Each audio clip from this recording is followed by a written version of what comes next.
I've been in a lot of discussions lately about copyright, specifically as it pertains to YouTube and other platforms. A lot of people have always asked me, why do I use YouTube specifically as a platform? And a big reason is because of copyright. YouTube is kind of an innovator in the game of copyright. Basically, most platforms, if you upload a video that infringes any bit of copyright, you're immediately taken down and or given a lawsuit and you're completely pulled off the site and you're gone. But YouTube, as it pertains to filmmakers and any creatives, has what is called Content ID. In the last few years, Content ID has gotten a lot of flack. A lot of people say it's a terrible system, and I hear a lot of the complaints. But I actually think it's one of the most innovative and unique solutions to a very big problem that I think has happened, and I want to kind of talk about it a little bit. So, Content ID fixes one major problem. What happens when you are a website that uploads millions, billions of minutes of content every day? How do you sue all those people? How do you take down all that content that is infringing on the rights of a specific copyright holder? The answer is you can't. If you do that, you'll just kill a site immediately because a website like YouTube runs on content that infringes copyright rights. Reaction videos, music uploads, basically anything that has to do with any sort of music, reviews, any of that, 90% of it is breaking copyright law under the way it is right now. So that is kind of a huge problem. And a few years ago, YouTube decided to come up with a system called Content ID. And Content ID basically searches through an algorithm and finds your song and or your video that you're using, matches it to the content, and then gives the money, the rights to the owner of that product. Basically, you're allowing a company to put ads on your video and make money from it. And this has gotten a lot of flack because sometimes in certain videos that people put tons of effort into, they get, content ID'd for 30 seconds or 10 seconds. And it's really annoying when your, 40 or 50-minute documentary is infringed because of one little clip. But I think there's a really big loophole or something that a lot of people aren't focusing on, and that is the freedom from copyright. Basically, when filmmaking first started, there was this guy, Thomas Edison, and we think we all know who he is. He created a system, a camera system, and equipment for filmmaking. He was one of the first few people to have the patent on it. And he basically had a complete monopoly on the system.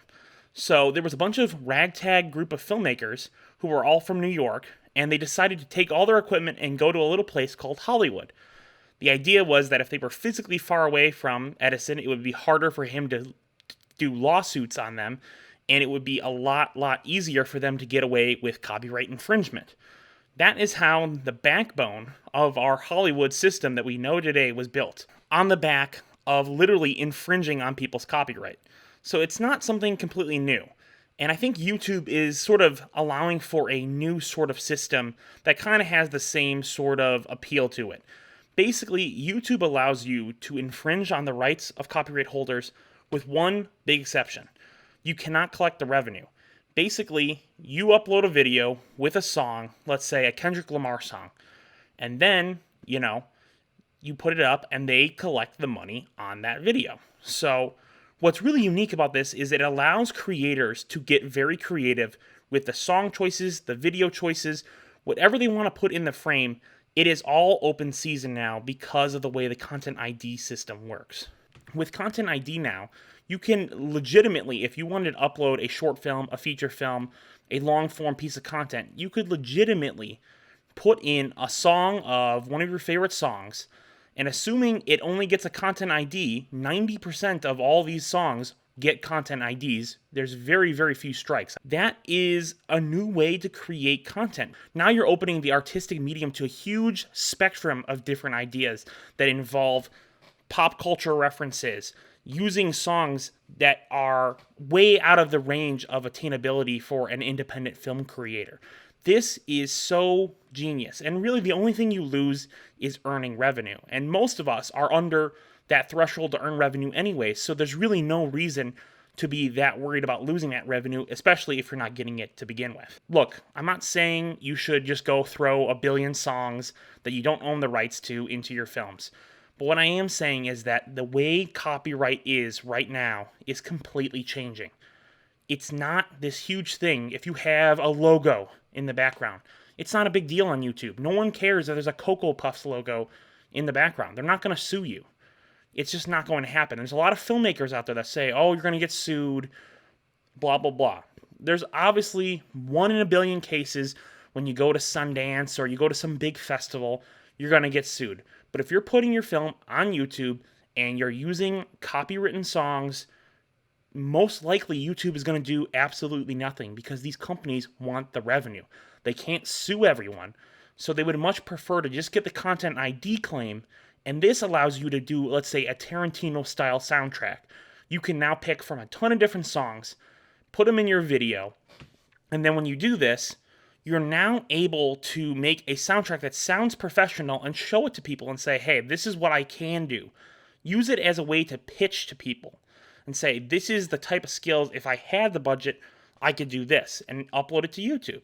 It's a lot safer than going to any of these other platforms where you can't do that, and then you have to use a bunch of terrible temp, songs from like a royalty-free site. So I don't know. I really think that there's something here to this specific idea, and I would love to hear your thoughts. I know a lot of people are going to have controversial opinions on this because it's involving rights and stuff like that. But I don't think it's stealing, and I don't think it's something that it doesn't really hurt the content holder because they are making the revenue. You are able to use a more creative song that you might want to actually use, and it opens the possibilities of what you can do within the medium.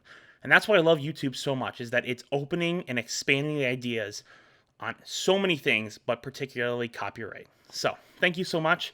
I hope this was a productive talk, and I would love to expound on this conversation with you guys in the comments. So please leave a comment below on what you think, and subscribe if you enjoyed this content. Thank you.